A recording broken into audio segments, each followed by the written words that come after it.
आज हम पढ़ेंगे चैप्टर 4 कृषि। इसमें देखते हैं कि जो बच्चे हैं गुरप्रीत, मधु, टीना, ये एक गांव से गुजर रहे हैं और वहाँ पर एक किसान को देखते हैं कि किसान वहाँ पर खेत में जुताई कर रहा है। और वो जब किसान से पूछते हैं तो किसान उनको बताता है कि वो गेहूं की बुआई कर रहा है और मिट्टी को उपजाऊ बनाने के लिए इसमें खाद का प्रयोग कर रहा है।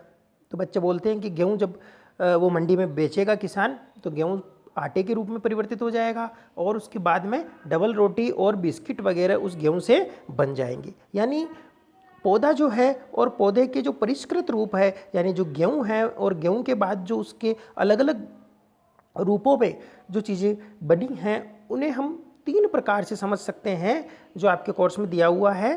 प्राथमिक क्रियाएं, द्वितीयक क्रियाएं और तृतीयक क्रियाएं। प्राथमिक, द्वितीयक और तृतीयक क्रियाओं में समझ सकते हैं हम उनको। प्राथमिक जो क्रियाएं हैं वो होती है, यानी इन क्रियाओं में प्रकृति से सीधी जो वस्तु मिलती है वो सारी प्राथमिक क्रियाओं के अंतर्गत आती है। जैसे कृषि करना, कृषि के साथ पशुपालन करना, मछली पालन करना, ये जो सारी क्रियाएं हैं वो प्राथमिक क्रियाओं के अंतर्गत आती हैं। यानी इसमें कृषि, मत्स्य पालन आदि चीज़ें आ जाती है। और जो द्वितीय क्रियाएं हैं, जो सेकेंडरी एक्टिविटी है, द्वितीय क्रियाओं में प्रसंस्करण आता है, यानी इसमें विनिर्माण आता है। इसमें वस्तु का रूप बदल जाता है। जैसे गेहूं था तो गेहूं से रूप बदलकर बिस्किट हो गया, डबल रोटी हो गया। यानी इससे उस वस्तु जो भी प्राथमिक क्रियाओं के द्वारा जो कच्चा जो माल है, रॉ मटेरियल उसे हम बोल सकते हैं, उसका रूप बदल जाएगा। और रूप बदलकर ये, और रूप कहाँ बदलेगा? फैक्ट्रियों में बदलेगा, कारखानों में बदलेगा। तो उस वस्तु को वहाँ ले जाया जाएगा, कच्चे माल के रूप में इस्तेमाल किया जाएगा। ये सारी द्वितीय क्रियाओं के अंतर्गत आ जाता है। ये इसके उदाहरण है इस्पात निर्माण, डबल रोटी, कपड़ा बुनना आदि क्रियाएं इसके उदाहरण हैं। तीसरा जो बिंदु है वो आता है तृतीयक क्रियाओं का, तृतीयक क्रियाकलाप का। तो तृतीयक क्रियाकलाप में प्राथमिक और द्वितीयक क्षेत्र से द्वितीयक क्षेत्र को सेवा कार्यों द्वारा सहयोग प्रदान करना। जैसे कि मान लीजिए किसान ने गेहूँ उगाया, गेहूँ उगाने के बाद उस गेहूँ को फैक्ट्री में उसका द्वितीय क्रियाओं के अंतर्गत विनिर्माण किया गया, डबल रोटी बनाई गई, बिस्किट बनाया गया।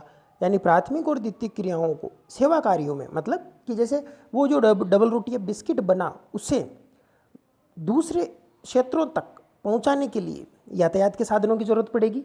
तो ये यातायात के साधन तृतीय क्षेत्र में आते हैं। व्यापार, बैंकिंग, बीमा, ये जो सारे क्षेत्र है वो तृतीय क्षेत्र के अंतर्गत आ जाते हैं। तो इसका मतलब जो कृषि कार्य है वो किस में आता है? प्राथमिक क्रियाओं के अंतर्गत आता है। अभी हमने समझा कि कृषि प्राथमिक क्रियाओं के अंतर्गत कैसे आता है। कृषि प्राथमिक क्रिया हो गया। कृषि के अलावा फसलें हैं, फल, सब्जियां, फूलों को उगाना, पशुधन पालन करना, ये सारी चीज़ें प्राथमिक क्रियाओं के अंतर्गत आती है। विश्व में 50% लोग कृषि से संबंधित क्रियाओं में संलग्न हैं। भारत की 2/3 जनसंख्या अब तक कृषि पर निर्भर है। अनुकूल स्थलाकृति मृदा, जलवायु कृषि क्रियाकलाप के लिए अनिवार्य है। यानी कृषि क्रियाकलाप के लिए मृदा, उपजाऊ मिट्टी होनी चाहिए, स्थलाकृति जो है वो समतल भूमि होनी चाहिए, जलवायु वहाँ की उपयुक्त होनी चाहिए उस फसल के लिए। ये सारी चीज़ें कृषि क्रियाकलाप के लिए उपयुक्त हैं। और जिस भूमि पर फसलें उगाई जाती है वो कृषिगत भूमि कहलाती है। तो इस तरह हमने ये देखा कि कृषि एक प्राथमिक क्रियाकलाप के अंतर्गत शामिल है। इसके कुछ रूप हम देख लेते हैं। यहाँ से छोटे छोटे प्रश्न बन जाते हैं। जैसे एग्रीकल्चर, तो एग्रीकल्चर इंग्लिश में, कृषि को इंग्लिश में एग्रीकल्चर कहेंगे, यानी मिट्टी की जुताई करना, फसलों को उगाना, माना ये सारी चीज़ें इसमें आती है। इसे खेती भी कह सकते हैं हम। दूसरा रूप है, एक शब्द आता है सेरीकल्चर। तो सेरीकल्चर किसे कहते हैं? रेशम उत्पादन को कहते हैं। रेशम के कीटों का वाणिज्यिक पालन करना, ये सेरीकल्चर कहलाता है। और पीसी कल्चर जो है वो मत्स्य पालन से संबंधित है। विटीकल्चर ये अंगूर की खेती से संबंधित है। और जो हॉर्टिकल्चर है वो फल और फूलों की और सब्जियां वगैरह इनको उगाने से संबंधित है। तो यहाँ से मैच द कॉलम में भी प्रश्न आ सकता है कि एक तरफ ये सारे नाम आ जाएंगे, कौन से नाम आ जाएंगे? ये वाले एग्रीकल्चर और ये सारे नाम आ जाएंगे एक तरफ, और दूसरी तरफ इनके सामने ये लिखा हुआ जाएगा। जैसे एक तरफ सेरीकल्चर लिखा हुआ जाएगा, और सेरिकल्चर, और इस तरफ इनके नाम लिखे हुआ जाएंगे अंगूर की खेती, मत्स्य पालन, फलों और फूलों को उगाना, इस तरह से। तो आपको ये मैच करना पड़ेगा। तो आप इसको एक बार देख सकते हैं यहाँ से। अगला है बिंदु आता है कृषि तंत्र। कृषि तंत्र देखिए, कृषि या खेती को एक तंत्र के रूप में देखा जा सकता है। इसके महत्वपूर्ण निवेश बीज, उर्वरक, मशीनरी और श्रमिक है। यानी कृषि के लिए सबसे जो महत्वपूर्ण चीज़ें, ऊपर हमने क्या देखी, स्थलाकृति देखी, जलवायु देखी हमने, मिट्टी हमने देखी, और इसके अलावा आपको क्या क्या चीज़ें चाहिए, बीज चाहिए, उर्वरक चाहिए, मशीनरी चाहिए आपको, और श्रमिकों की आवश्यकता पड़ती है कृषि कार्य करने के लिए। तो ये एक आपको चित्र दिखाया गया है, कृषिगत भूमि की कृषि पद्धति और भौतिक और मानवीय कृषि निवेश। ये सारी भी चीज़ें इस चित्र के द्वारा समझाई गई है।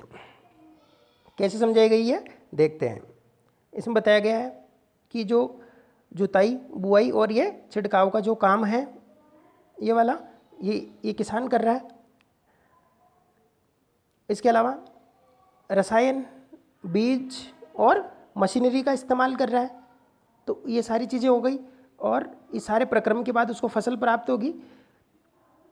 भौतिक जो निवेश है, यानी ये सारा जो निवेश है वो क्या क्या है, ये किसान के हाथ में, ये ट्रैक्टर खरीदना है, बीज अच्छा लाएगा, वो बुआई अच्छी करेगा, ये सारी चीज़ें उसके पास में है। कुछ चीज़ें ऐसी है जैसे सूर्य का प्रकाश, वर्षा, मिट्टी,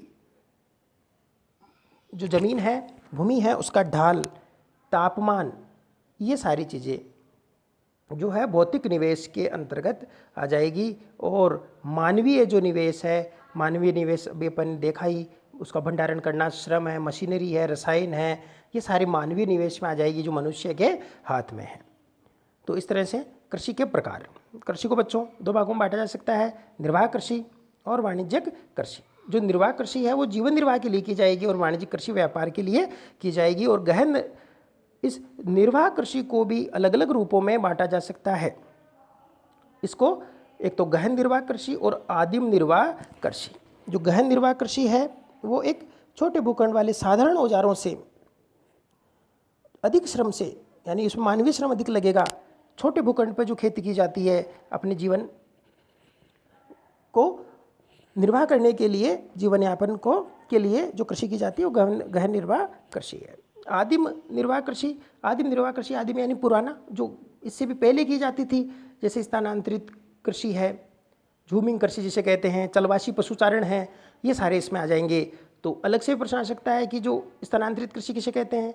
तो स्थानांतरित कृषि जो है इसके अलग अलग क्षेत्रों में अलग अलग नाम है, यानी इसको झूमिंग कृषि भी कहते हैं, कर्तन दहन कृषि भी कहते हैं।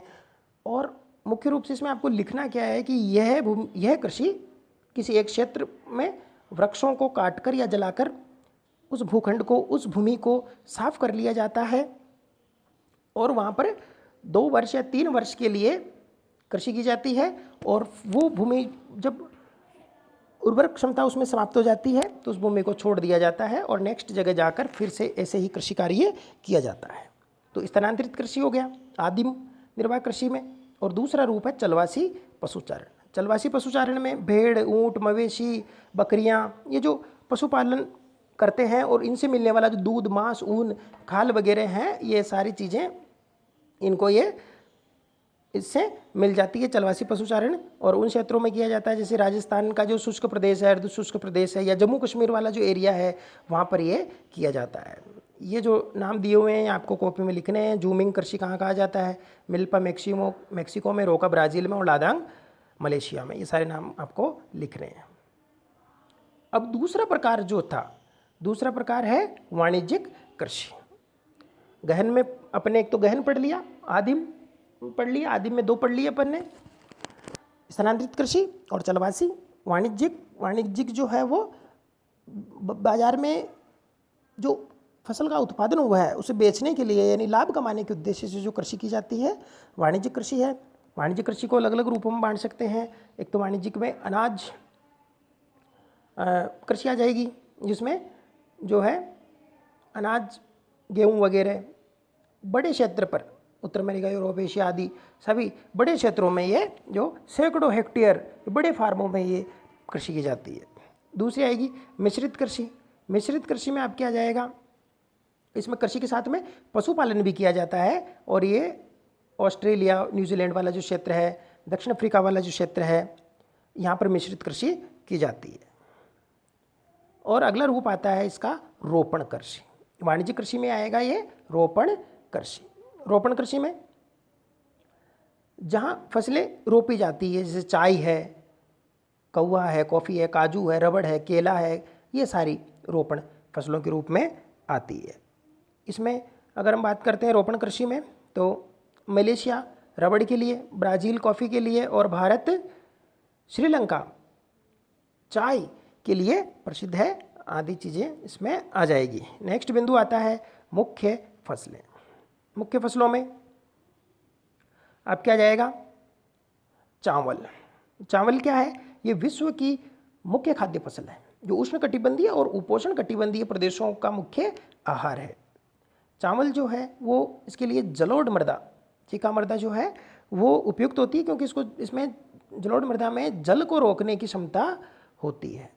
अगर हम बात करें अग्रणी उत्पादन, तो चीन जो है वो चावल के उत्पादन में पहला स्थान रखता है और इसके बाद में भारत है, जापान, श्रीलंका, मिस्र आदि देश आ जाते हैं। और अगर हम बात करते हैं अनुकूल जलवायु दशाओं की, तो पश्चिम बंगाल और बांग्लादेश में एक वर्ष में 2 से 3 चावल की फसलें उगाई जाती है। तो पहली खाद्य फसल चावल हो गई और दूसरी जो खाद्य फसल है वो है गेहूँ। गेहूँ जो है इसके लिए मध्यम तापमान और मध्यम वर्षा की आवश्यकता होती है। फसल की कटाई के समय तेज धूप आवश्यक है और इसमें दोमट मिट्टी जो है वो उपयुक्त रहती है। मुख्य रूप से गेहूँ संयुक्त राज्य अमेरिका, कनाडा, अर्जेंटीना, रूस, यूक्रेन, ऑस्ट्रेलिया और भारत में विस्तृत रूप से उगाया जाता है ये, और ये शीत ऋतु में उगाया जाता है, रबी की फसल है ये। अगला आता है मिलेट।